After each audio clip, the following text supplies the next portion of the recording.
Create Aeronautics has been available for a few days now, and I'm doing an intro, excuse you, in the background. And in my first video on it, I got a little bit maybe too into maglev and bullet trains. So that's what this video is going to be a hyperfixation on. I want to get a working maglev train that is a little bit better than, let's say, my plane.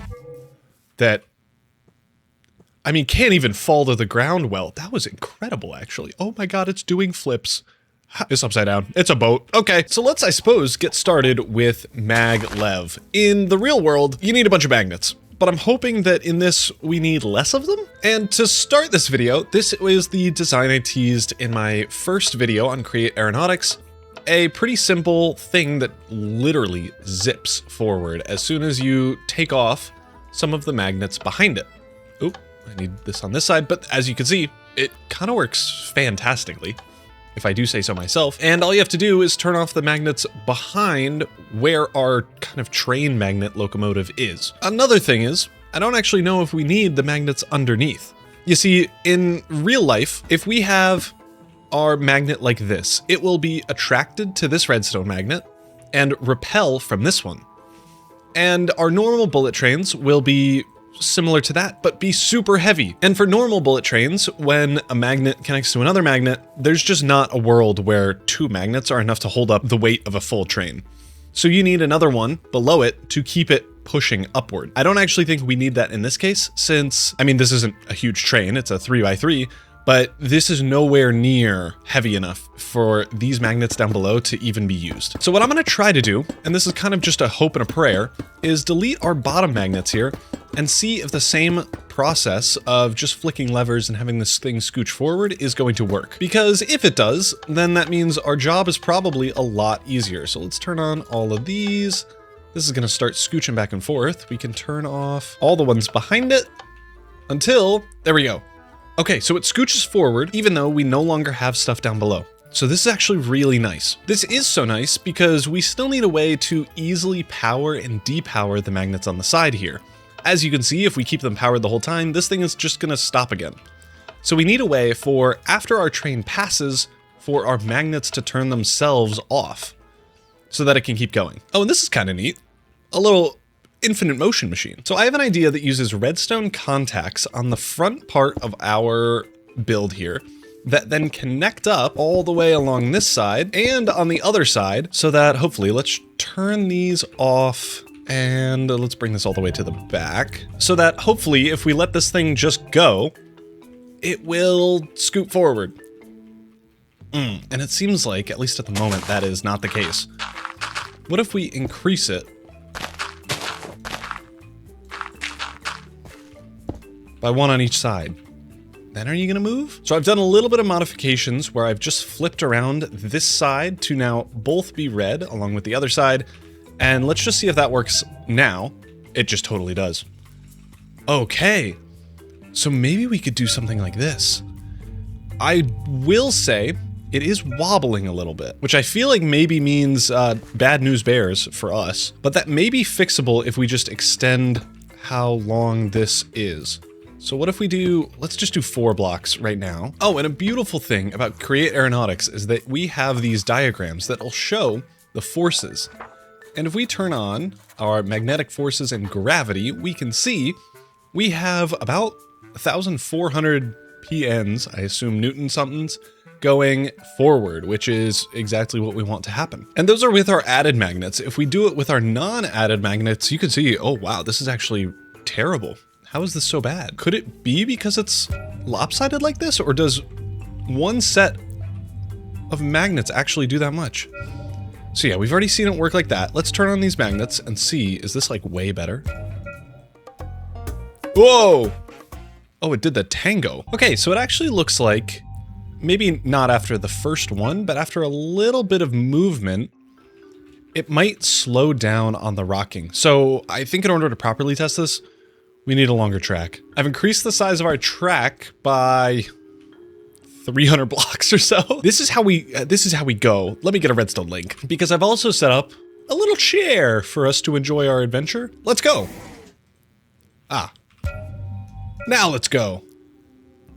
Oh, okay, it freaked out for a second there. What is going on?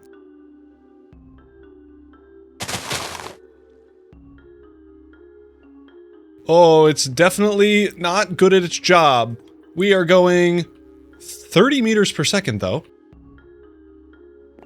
That's not terrible. Oh, there we go. Sticking at a clean 30 mostly meters per second. Okay.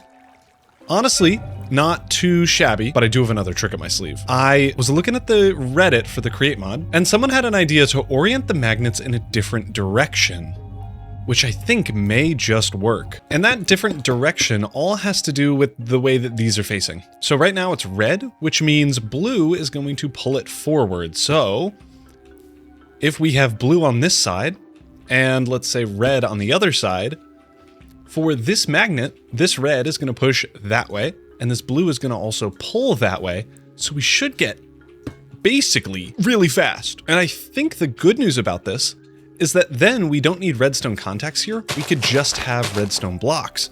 Since, I mean, the more red we have pushing this way, and the more blue we have pulling that way, the faster it'll go no matter where those red and blue are. And for this, we may even be able to, I guess, turn off our redstone contacts down below here. We could power all our magnets and then, I guess, see what happens. Whoa, that was way faster.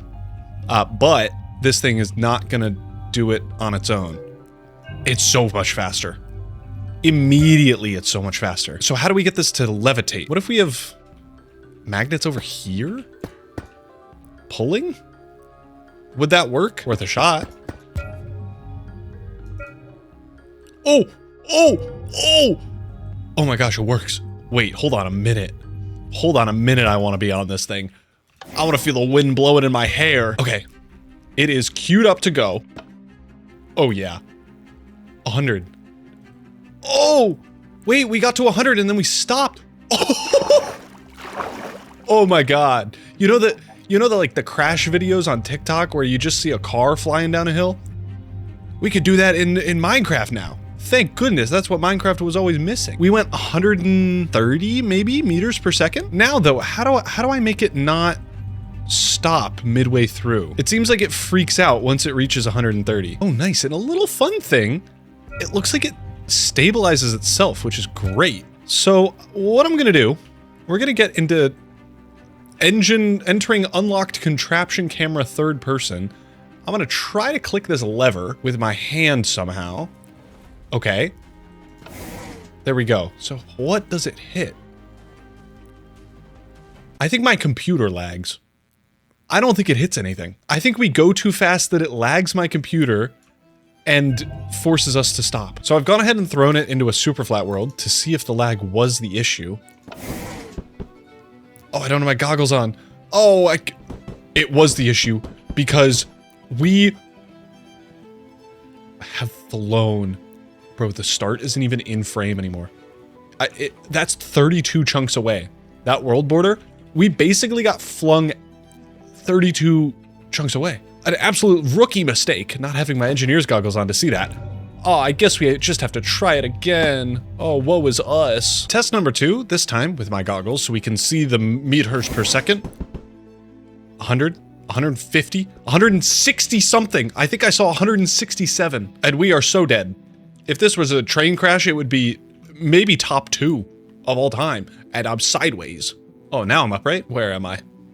Oh, by the way, 167 meters per second is 600 kilometers an hour. The fastest speed ever recorded by a train achieved 603 kilometers an hour, and that was a Japanese experimental maglev train. We are 2 kilometers an hour below the record in real life, of course. I mean, this is a Minecraft mod.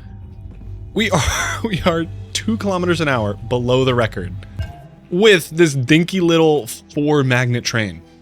I'm assuming the more magnets, the faster we go, up until a certain point. I mean, based on weight and everything. But this is it. We made a maglev train. It floats, guys.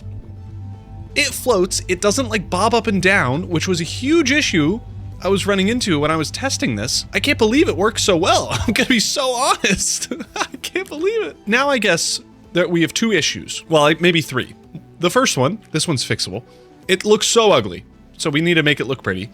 The second one, maybe fixable. I want it to go the other way, and that is because of the third issue. I don't know how to make this thing turn. I don't know if we can make this thing turn. It kind of requires it to be squooshed up against magnets.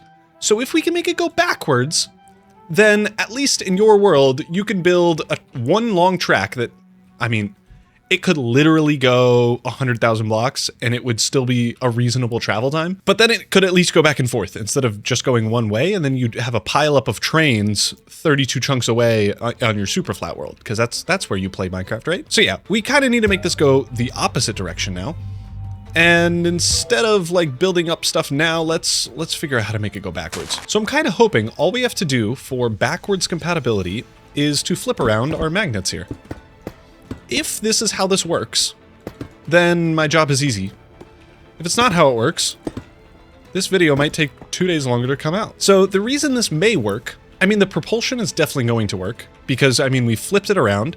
Our blue is now being pulled by the red and being pushed by this blue. So that same theory still works. The main difference is that these magnets are still blue, so we're pushing blue against blue going in this direction, but we're also doing it on this side. So instead of pulling these outward, we're now pushing them inward on both sides, and I'm hoping that force is still big enough. I guess there's no way to test it, except to try it. So it immediately didn't work. Is there a way we can flip this around? So yeah, I don't think there's a way to do this. So I guess the next best option is to figure out how to turn one of these trains around. So my first hope and prayer is that if we just do a very, very gradual turn, it'll work. And the only real way to do this is to start off, I think, by making it one wider, hoping that by the time it reaches here, the train has moved over so that it can continue this way. So I guess let's just see what happens. Gets stuck. My guess is that this is trying to, or I suppose this side is trying to go over to the right side here, but it can't because this block or blocks are blocking it. Okay, so that is the case. It also looked like that was really quick. So it may be that because this moves over, these have a stronger pull, especially the ones behind it. So it's actually stopping any forward momentum just entirely. Okay, so if we can't turn or curve the track, what if we can mess with our locomotive here to flip that around? So I need a way to have either the track work in both directions or for turning to happen. Let's go back to the drawing board on this. One idea I have is using a grindstone as a wheel, which I know defeats the whole purpose of this being a floaty boy. But what this will do is allow us to remove these back magnets here, which is much cheaper cost. And if it's the same speed, although it's less cool, it's probably better and more survival friendly. And it'll mean then we can invert it just by flipping these magnets around. So let's try it and see how fast we go. Yeah. Gamers, it looks way more stable. I don't know if that's the right word, but definitely more consistent. And it just kept accelerating. It's definitely slower off the bat. So that means friction is still in play and our original design is technically better. Oh, but let's invert these magnets and see if it'll go all the way back home. So with our magnets flipped around, yeah. And we were going 140 meters per second by the end of that. So it's only 504 kilometers per hour. So quite a bit slower, but at a certain point, it may actually become faster if you let this thing go long enough. And it was at this point where I tried a bunch of different ways to try to get this thing to float without using wheels. I tried Levitite, that didn't really work. And then I tried just extending the train to hopefully make it wobble less. This did the exact opposite. I then tried to add another car, which made it worse, caused a insane catastrophe of physics. I don't know how I've done this, so we just have to go back to using grindstones. So as we saw, this probably isn't gonna work, which is definitely very sad. But you know what will work? This propulsion method with our grindstone wheels. And what I'm actually gonna do is replace this track here with ice. So then our grindstones and the ice will have even less friction than hopefully before. So we have our wheels set up and on now. Let's turn this on and see how we get on. Yeah, and I mean, 134 kilometers per hour. That isn't bad. It's just not levitating off the ground. So as long as we have to do wheels, that means we can cut off kind of the outer magnets that are holding this thing kind of to the side of either side, and we could just focus on the propulsion forward. I've also updated the carriage here to have like doors and such, and this little walkway I think looks pretty okay. But let's try it out now that we've removed those magnets on the sides, which I think would actually slow the thing down. So we can flick this lever and be off. And yeah, 123, I think, was the speed. So now that we have, hopefully, a working system that is fast enough, now we need to get it going back and forth. I actually started on this by making a full another set of tracks and working on clearing out the area for a turntable.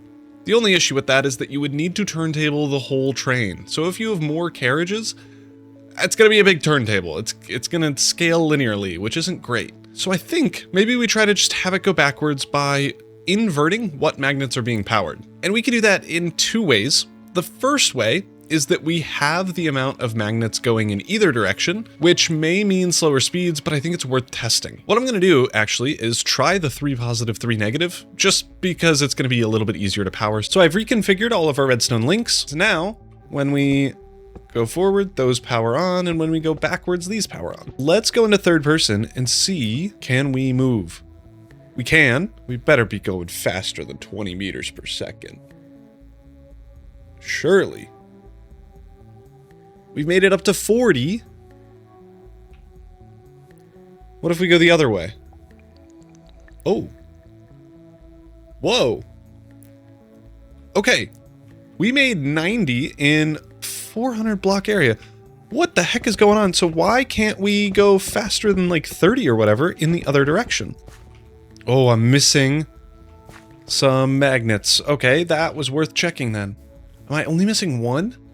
There's no way one set of 3 magnets has caused that.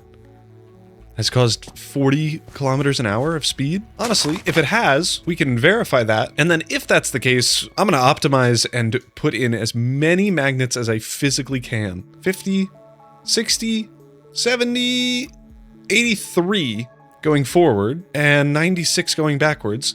And when we're going backwards, you could do sick tricks, apparently. That was super cool. We almost made it all the way back to the other end. So I've tried a bunch of different methods and arrangements for our magnets. It seems like half the amount of magnets gives us half the speed. So I'm going to try one other option before I give up and just take the half speed. If a deployer has a wrench and a creative motor, it rotates it around. Okay. I feel like we would be able to rotate around our magnets on the train itself before going backwards. Let me get something like that mocked up. Every single time I do what I think is going to be a simple cut, it's hours later. We have a working system, but it is not what you would expect. So let me explain why it's not going to be what you expect. For whatever reason, this is a contraption. If we turn it off contraption mode, our deployer will flip this around perfectly. As soon as we put it in a contraption, it doesn't do anything. This was so annoying because I had it working. It would have, like, if you could disassemble it automatically and have this go, it would work pretty flawlessly. You could keep the redstone links on there, they would power themselves, it would be great. Instead, that is not at all what happened. I was able to get a working system, and it's actually pretty cool. So instead, we are using our torsion spring and some mechanical bearings to rotate all of our magnets 180 degrees. Let me show you how it works. So in our cabin here, we have our redstone link and a lever, and let me just copy this down here so that you can see it. But what is going to happen is if we flick this lever, these things do a 180. And as long as we have our paired docking connectors set up and working, the train itself will not like freak out, glitch through the walls. It'll actually work pretty consistently. I've done this 5 or 6 times just to make sure, and it's working great. The vibe when you're up here, let's just flick this lever. A little shaky, but otherwise, pretty fine. I'm actually really proud of it. We're gonna show you it going in a second, but the main issue I have right now is stopping it. So these sometimes stop it in time, but in most cases, I have a wall. And that's gonna be our defense. I'm fairly confident you can make a station here that uses, I think it's gonna be the modulating linked receiver that detects the distance to other redstone links. And you can hook that up to these redstone magnets and have it be when it gets close enough, these redstone magnets turn off, and maybe you turn on inverted ones to slow the thing down. For this test thing though, we're mostly focusing on the train. This is the hard part. So let's see this thing run. For your information, this is a 400 block track. I do plan on trying it with double the size of the track in a second here, but let's do it first. I have a super obvious sign that says backwards is behind us and forwards is in front of us. And that's mostly for the lever here. So this means we're set to go backwards. We can disconnect our connections thing and get going. We are going 140 kilometers or meters per second. And that is the 504 that I said at basically the beginning of this video that we could pretty easily get with this system. You load up all your supplies, switch to going forward, and we're off again. Isn't that fantastic? I have increased our track to 800 blocks total, and this is the ending point. So I think it's worth an official final test, but let's strap in. Let's rotate. That is actually working incredibly well. Oh, by the way, it's powered by a little micro furnace in here. So that's pretty neat. And the final test. My goal is to get above 600 kilometers an hour, which is 160 meters per second. Let's get it. We're past 100 now. And oh, we're making it. 168. I saw it. That's speed.